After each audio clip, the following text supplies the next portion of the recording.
Assalamualaikum warahmatullahi wabarakatuh. Salam sejahtera. So we still on the chapter rate of reaction, and teacher want to explain about subtopic factor affecting rate of reaction. I will focus more about the presence of catalyst. Okay. So firstly, I want to introduce what is catalyst. Okay. What is catalyst? So catalysts are chemical substances that alter the rate of reaction without undergoing any chemical changes at the end of the reaction. Means that chemical substance ni adalah bahan kimia yang akan mengubah kadar tindak balas tanpa mengalami apa-apa perubahan kimia. Tetapi catalyst ini will undergo physical properties. For example, from a lump of catalyst, it can turn into a powder. Maksudnya mungkin daripada ketulan dia akan jadi serbuk. Okay, daripada serbuk dia akan jadi liquid dan sebagainya. But the catalyst will not change the quantity of the product. Maksudnya kalau kita letakkan catalyst ke, dia tidak akan menambahkan bilangan produk. Cuma the catalyst will increase the rate of reaction. So to study how the catalyst increase the rate of reaction, there are one activity that you should know in your textbook, which is experiment 7.4. The aim of this experiment is to investigate the effect of catalyst on the rate of reaction. The problem statement is, how does the presence of catalyst affect the rate of reaction? Okay, hypothesis, presence of catalyst increase the rate of reaction. So in this experiment, the manipulated variable is the presence of catalyst, and it will affect or it will respond to the rate of reaction. Okay, the fixed variable is mass of manganese peroxide, temperature, volume of hydrogen peroxide. Okay, so look at the procedure. The procedure is very simple. We have two test tube labeled S1 and 2. And then put 5 cm cube hydrogen peroxide into test tube 1 and test tube 2 separately. After that, place the two test tube into the test tube rack and add 0.5 gram manganese peroxide powder into test tube 2 only. Then place a glowy wooden splinter into the mouth of the both test tube. As we know before, we are using glowy wooden splinter to test the presence of oxygen gas. So, the decomposition of hydrogen peroxide will produce oxygen gas and water. So, after we do this experiment, this is some of the question that you have to answer. First, what are the changes observed and measured in this experiment? So, we can see the release of oxygen gas, carry cutlet, a glowy wooden splinter. Maksudnya, oksigen gas yang terbebas tu dia akan menyalakan kayu uji berbara. Dan yang kedua, kita boleh tengok the time for oxygen gas to recalculate a glowy wooden splinter. Bagaimana kehadiran catalyst akan mempercepatkan masa untuk oksigen gas itu menyalakan kayu uji berbara. So daripada observation itu, apa yang hipotesis yang kita boleh assure adalah the faster the glowy wooden splinter is recalculated, the higher the rate of reaction. Maksudnya, kalaulah kayu uji berbara itu menyala lebih cepat, maka kadar tindak balas lebih tinggi.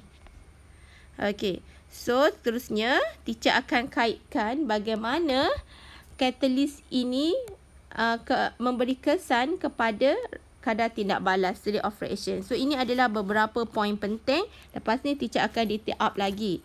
So, apa yang catalyst buat? The presence of catalyst provide alternative pathway by lowering the activation energy. So, more reactant particles can achieve the activation energy.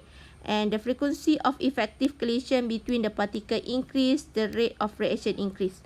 Maksud dia macam ni. Kehadiran catalyst, dia akan menyediakan satu laluan alternatif. Laluan alternatif itu mempunyai tenaga pengaktifan yang rendah. Disebabkan itu, lebih banyak reaktan partikels yang berlanggar dapat mencapai tenaga pengaktifan yang lebih rendah itu. So, ini akan meningkatkan frekuensi of effective collision, iaitu frekuensi untuk pelanggaran berkesan, dan ini akan menyebabkan rate of reaction akan meningkat. So, rate of reaction bagi eksperimen yang menggunakan catalyst akan lebih tinggi daripada tanpa catalyst.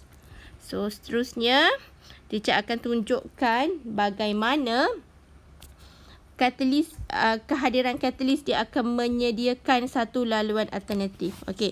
So ini adalah satu contoh jenis tindak balas exothermic.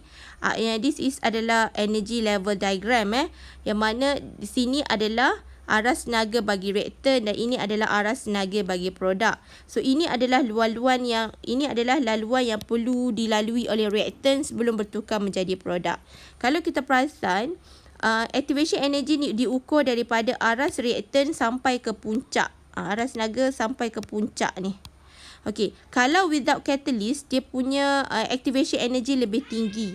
Manakala dengan catalyst, tenaga pengaktifan dia lebih rendah. Jadi katakanlah ada reaktan A dengan reaktan B berlanggar. Lepas tu dia punya aras tenaga, bila berlanggar dia punya tenaga sampai sini je. Okey, jadi dengan tenaga macam ni, dia tak akan lepas laluan asal yang without catalyst. So, dia akan jatuh semula dan bertukar menjadi reaktan.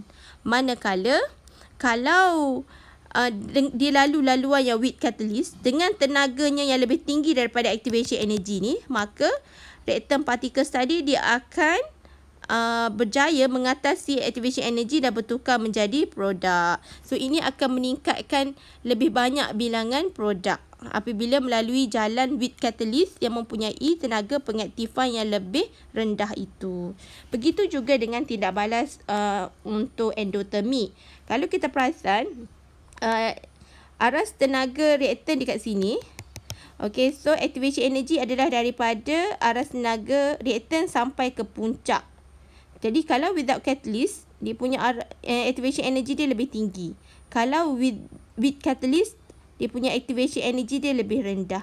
Jadi, bila activation energy lebih rendah, maka lagi banyaklah partikels yang berlanggar dapat mengatasi activation energy ini dan bertukar menjadi produk. So, bilangan produk akan bertambah. Okay?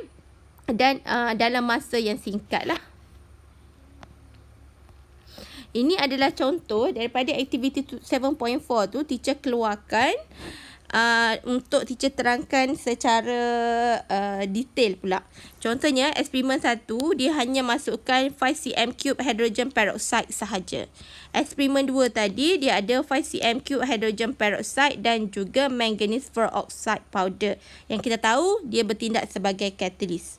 Soalan, explain difference between both experiment above in the rate of reaction by using collision theory. Selalunya markah yang di-provided adalah 5 markah. Okey, jadi apa yang kita kena terangkan pada poin persatu, kita kena terangkan tentang apakah perbezaan eksperimen 1 dan eksperimen 2. So, in eksperimen 2, there are the presence of catalyst which is manganese peroxide, while in eksperimen 1, there are no presence of catalyst. Lepas tu, poin kedua, kita kena terangkan apa yang catalyst tu buat. Okay, so presence of catalyst ni dia akan provide alternative path with lower activation energy. So, with lower activation energy itu adalah satu poin yang penting yang perlu dimasukkan.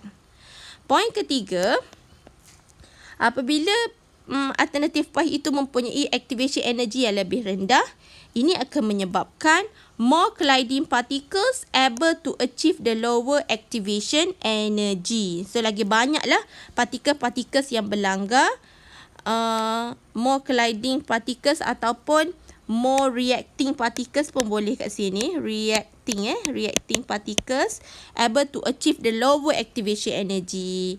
Dan ini akan menyebabkan frequency of collision. Teacher miss kat sini. Frequency of effective Okay.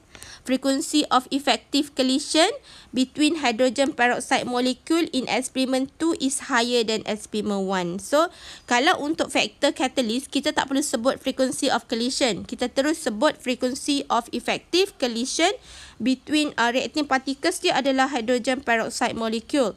In experiment 2 is higher than experiment 1. So, akhir sekali baru kita sebut the rate of reaction in experiment 2 is higher than experiment 1. Let's say lah kalau tanya, teacher boleh tak saya nak sebut rate of reaction dulu sebagai point nombor 1? Tak ada masalah. You just cakap je, rate of reaction experiment 2 is higher than experiment 1. You nak sebut mula-mula pun, tak apa. You nak sebut di hujung cerita you pun tak apa. Tak ada masalah. Tapi ini adalah point-point yang perlu ada bila kita nak terangkan collision theory untuk factor catalyst. Dan akhir sekali sebagai penutup dia, apakah kaitan antara presence of catalyst dengan rate of reaction? Maka kehadiran catalyst akan menyebabkan rate of reaction increases. Tapi dia tidak akan menambahkan bilangan produk. Cuma kadar tindak balas akan meningkat. Sebab masa yang diambil untuk tindak balas itu berlaku lebih pendek. Okay, so I think that's all for today for factor catalyst. Thank you.